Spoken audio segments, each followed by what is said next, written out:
ശ്രീനാരായണ പരമഗുരവേ നമഃ.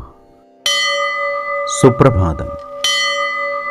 1804 ദിവസമായ ഇന്ന് 2026 ഏപ്രിൽ മാസം 23 വ്യാഴാഴ്ച, 1201 ആണ്ട് മേടമാസം 10 ഗുരുവചനങ്ങളിലൂടെ മിതമായേ ചെലവ് ചെയ്യാവൂ. ആഡംബരത്തിനു വേണ്ടി പണം ചെലവാക്കരുത്, ആവശ്യത്തിനാകാം. ശ്രീനാരായണ ഗുരുദേവൻ. ശ്രീ നടരാജഗുരു എഴുതിയ ഗുരുവിരൽ എന്ന പുസ്തകത്തിൽ ദക്ഷിണ ഭാരതത്തിലെ 3 ഗുരുക്കന്മാർ എന്ന് വിവരിക്കുന്നതിൻ്റെ 13ാം ഭാഗമാണ് ഇന്ന് അവതരിപ്പിക്കുന്നത്. നിരീശ്വരരായ സാഖ്യാന്മാരുടെ ചിന്താശൈലിയെയും അദ്ദേഹം പുതിയ അർത്ഥവും ഭാവവും നൽകി സ്വീകരിക്കാതിരുന്നില്ല.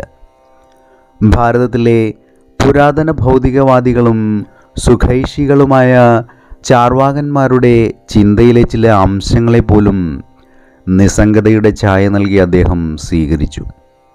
അങ്ങനെ പല സരണികളിൽ നിന്നും ചിന്തയ്ക്ക് പക്വത ലഭിക്കത്തക്കവണ്ണം പുരാതന കാലത്തിൻ്റെ അവശിഷ്ടമായ ശിവപെരുമാനെ കൂടുതൽ സാർത്ഥകമാക്കി പുനഃപ്രതിഷ്ഠിക്കാൻ ആചാര്യർക്ക് കഴിഞ്ഞു. പുരാതനമായ പഞ്ചരാത്ര സമ്പ്രദായത്തിലെ പ്രപഞ്ച സൃഷ്ടി കഥയോടും ശിവനെ ശങ്കരാചാര്യർ ഇണക്കി വച്ചു.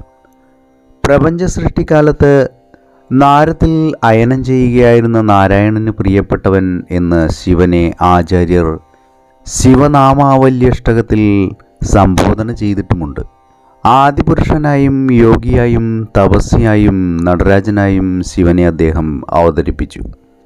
അതേ ശിവനോട് തന്നെ ശിവോഹം ശിവോഹം എന്നുള്ള ധ്യാനത്തോടുകൂടി ശരണം ഗമിക്കുന്നവൻ താതാത്മ്യത അനുഭവിക്കുന്നതായും നിർവാണാഷ്ടകത്തിൽ ആചാര്യർ പറയുന്നു.